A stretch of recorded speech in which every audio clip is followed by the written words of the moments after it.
Well, glad to be with you for another episode. And today we're talking about something that I don't think often comes up in leadership in particular. We talk about generosity in a lot of different ways. We don't necessarily talk about it when it comes to being a leader. And today I think it's really important for us to talk about this because I really believe generosity will take you far in leadership and in life in general. And I'll explain why as we go along today. But I want to kind of frame this and really start with the fact of realizing that a lot of leaders, whether they intend to or not, they end up hoarding a lot of their abilities to help people. Sometimes it's hoarding time, energy, it could be resources.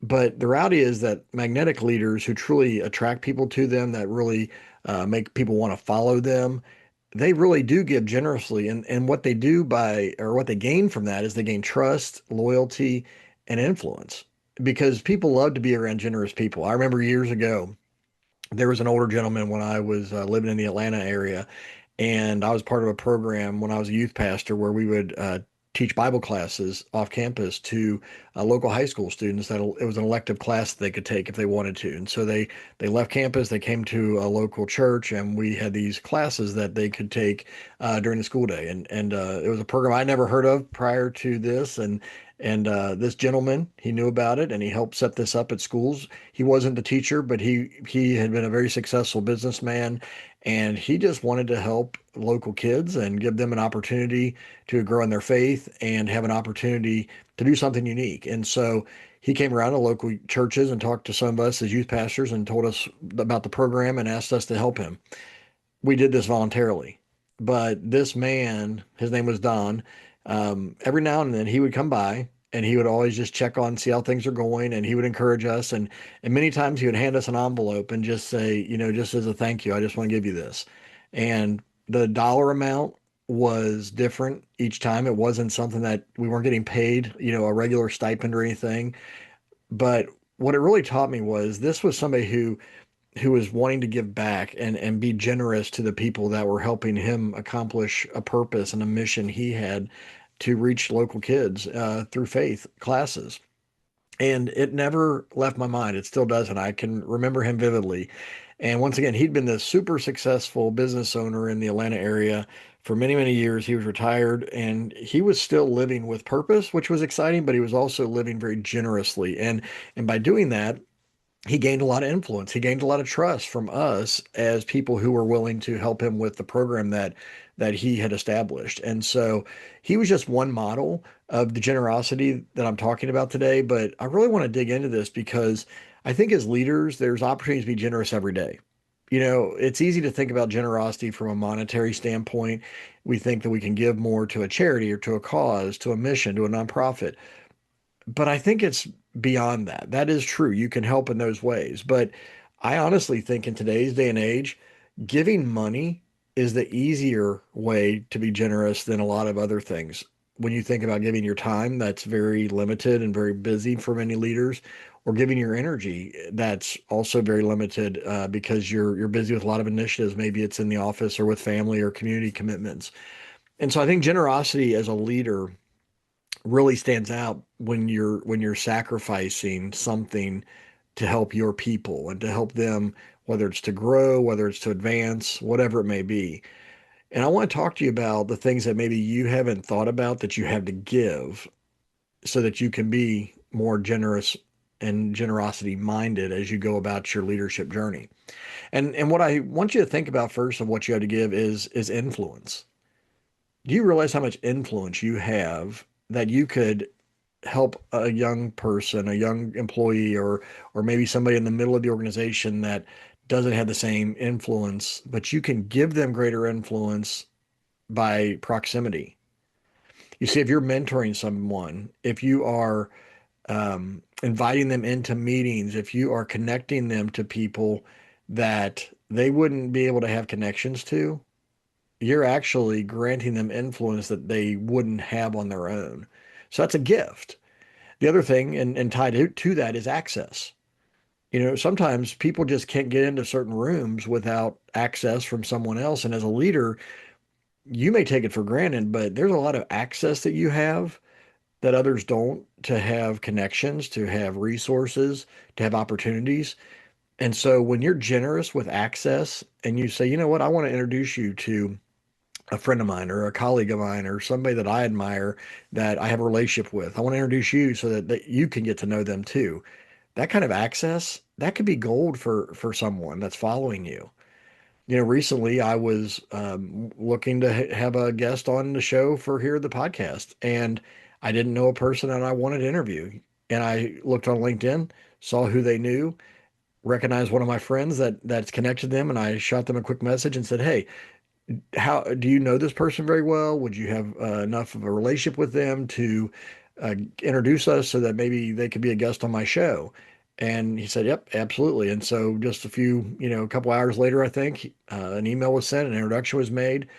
That's the kind of thing I'm talking about. I didn't have direct access to the person I wanted to bring on as a guest, but my friend did, who works in a space that has access to that person, and it made all the difference in the world. And so what I'm saying is many times we take for granted the kind of access, the kind of things that we have available to us as leaders that, when you're first starting out, you don't have, or when you're in a certain role or position, or you're new to an organization, you don't have certain access to people or resources.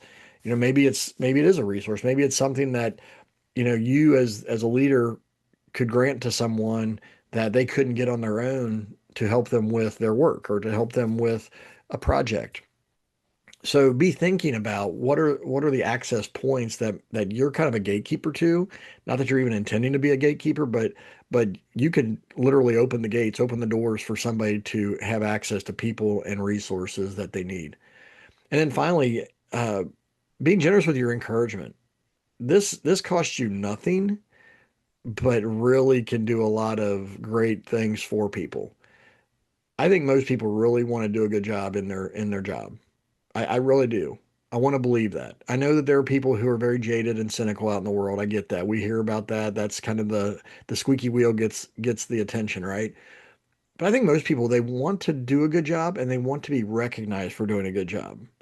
Now, everybody isn't motivated by words of affirmation and encouragement, but nobody is going to turn down a compliment. Nobody's going to say, "Nope, I don't want to hear your encouragement. Go away."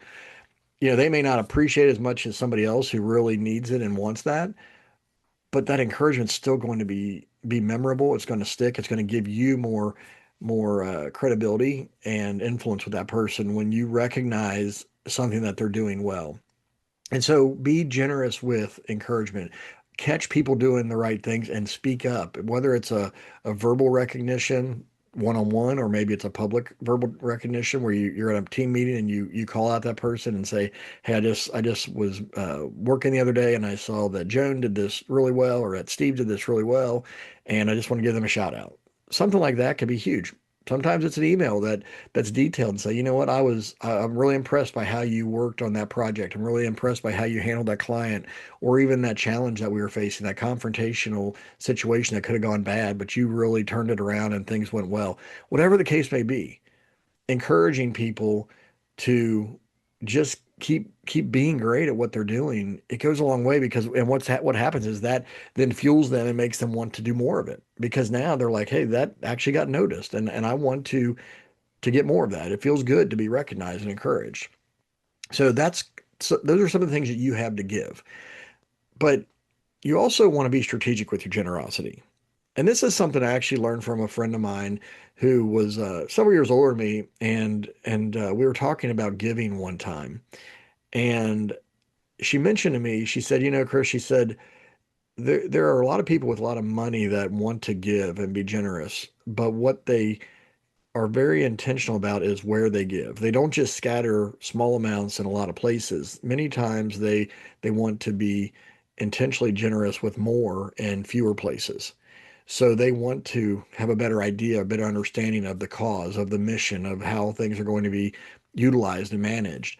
And she said when they have a good confidence in that, then they're willing to give more, even if it's to fewer causes. They'd rather give, let's say, $10,000 to one, cause that's very, very near and dear to their heart, or something that they really see as a need, versus $1,000 to 10 different organizations that could it help them? Yes, but not to the equivalent of a $10,000 gift to an organization that's going to really use that for a specific project.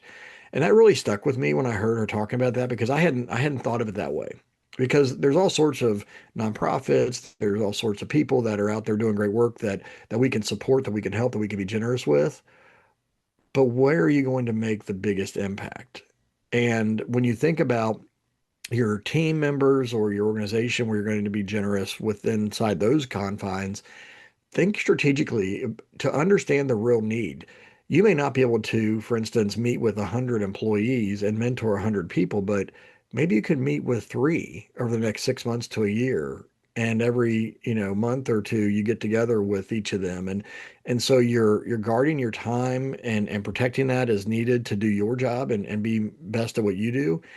But you're also able to pour into a few rather than trying to spread yourself too thin with 100. Because what happens is, and I talk about this in leadership workshops all the time, if you can invest in three and then encourage them to go invest in three, all of a sudden you go from those three to nine more after that. And now your investment of those three turns into 12 because you have mentored three who can now mentor three each. It starts to multiply. And when you start to really scale that from one to three to nine and beyond, it starts to really have quite a tree of influence, as you might want to call it. But you couldn't do that with 100 because your time would be too scattered. You wouldn't be able to give enough energy and attention and time to those people. But giving deeply of your time, your access, your resources, your knowledge, your experience to a few that can then pass that on to others and do the same, that it feels maybe like it starts slow, but it can multiply quickly when you do it. That's why I talk about it as a leadership multiplying system when you do that. So maybe for you, it's identify three people you want to invest in over the course of the next year and be very intentional about that with your time, your energy, your connections. Bring them to meetings, invite them to events, introduce them to key people that you think would help them, but understand their real need as well. Don't just do things arbitrarily, but say, okay, this person, understand their career goals, understand their development needs and desires, and then mentor them based on that and introduce them to the people and give them the resources based on that. And that will be a very specific way to be generous that I'm telling you, it will make an incredible impact. And then third, I want to bring up is just the ripple effect. And this talks about, I'm talking about the multiplication factor here. Is once again, if you focus on a few, who focus on a few, who focus on a few, within, in the next 2 to 5 years, you could have this amazing influence throughout your organization or throughout the community, wherever you're doing this. Because now you have poured into those few and they're able to now pour into others as well. One of the things I think about with this is Coach Nick Saban, former Alabama football coach. And I was reading just about the coaches that are in college that are being very successful, whether it's college or in the NFL, that were on his staff at one point or another.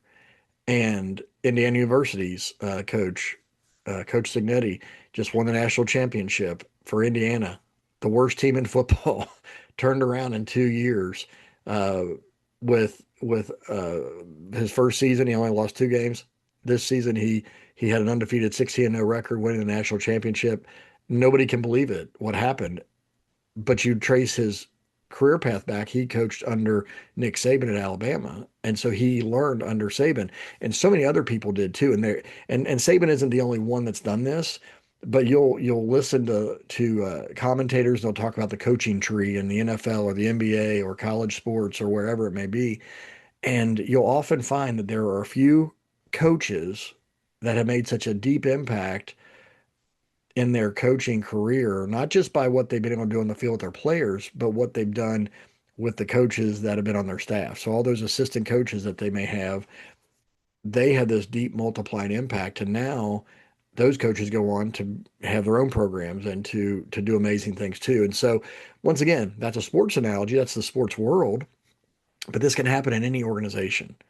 When you commit to investing in people, to meeting needs, to really helping understand what is it that I can help this person with the best, then you start to really pour that time, energy, and attention in them. It's truly a game changer. Years ago, I was reminded as I was working with some of my team members that I was responsible for, and we would meet one on one. And what I developed was not a performance improvement plan because they were failing, but I decided let's put together a uh, performance development plan that you want to grow in different areas throughout the next year.